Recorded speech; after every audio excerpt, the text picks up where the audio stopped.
ये simple design बनाने के लिए मैं एंकर का थ्रेड यूज़ कर रही हूँ, hand embroidery thread, cotton thread है। और अगर आप मेरे चैनल पे नए हैं तो सब्सक्राइब करना ना भूलें। सबसे पहले इस तरह से थ्रेड को अटैच कर देंगे। थ्रेड अटैच करने के बाद 3 चेन्स बनाएंगे, 1 2 3। अब इसे स्ट्रेट रखते हुए हमें फिर से फैब्रिक में क्रोशे हुक इंसर्ट करते हुए सिंगल क्रोशे बनाते हुए इसे अटैच कर देंगे। अब हमें चेन 4 बनाना है, 1 2 3 4 और डबल क्रोशे बनाएंगे।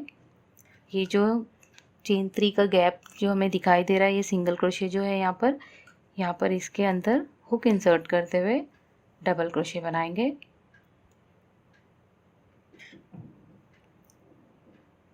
डबल क्रोशे बनाने के बाद चेन 4 पिकॉट बनाएंगे, 1 2 3 4। सेम गैप में हुक को इंसर्ट करेंगे और ये डबल क्रोशे के अराउंड इस तरह से सिंगल क्रोशे बनाते हुए पिकॉट कंप्लीट करेंगे। अब हमें ये टोटल सेम स्पेस में हमें टोटल 4 टाइम करना है, 1 टाइम बना दिया है। तो अब ये सेकेंड टाइम डबल क्रोशे, अब इसे पुल करते जाएंगे, इलोंगेटेड डबल क्रोशे बनाएंगे थोड़ा थोड़ा पुल करते हुए।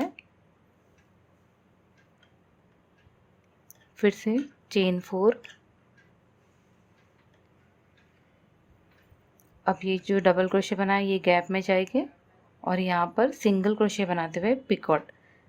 ये सेकंड टाइम किया, अब मैं थर्ड टाइम बना रही हूँ। सेम गैप में हुक इंसर्ट करना है, थोड़ा सा पुल करना है।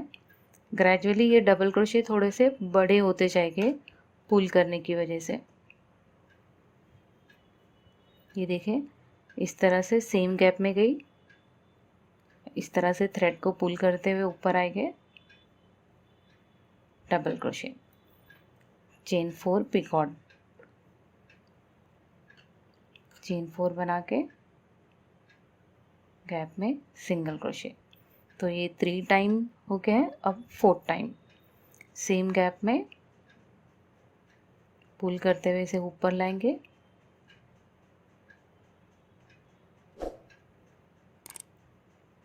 One 2 3 4, single crochet.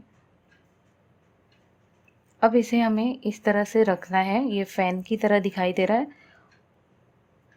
स्ट्रेट रखते हुए मैं इसे अटैच कर दूंगी और ये डिज़ाइन बनाने के लिए कोई भी बेस लाइन या फाउंडेशन रो बनाने की ज़रूरत नहीं है। तो इस तरह से मैंने स्ट्रेट रखा, उसकी साइज़ के अकॉर्डिंगली, और सिंगल क्रोशे बना देंगे।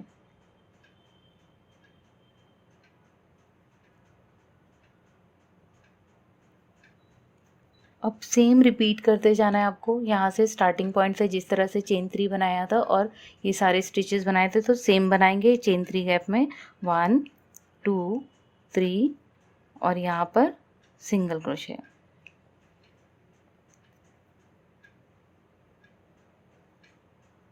तो अब सेम रिपीट करें और ये डिज़ाइन यहाँ पर ये चेन 3 स्पेस में सेम बनाते हुए कंप्लीट करें।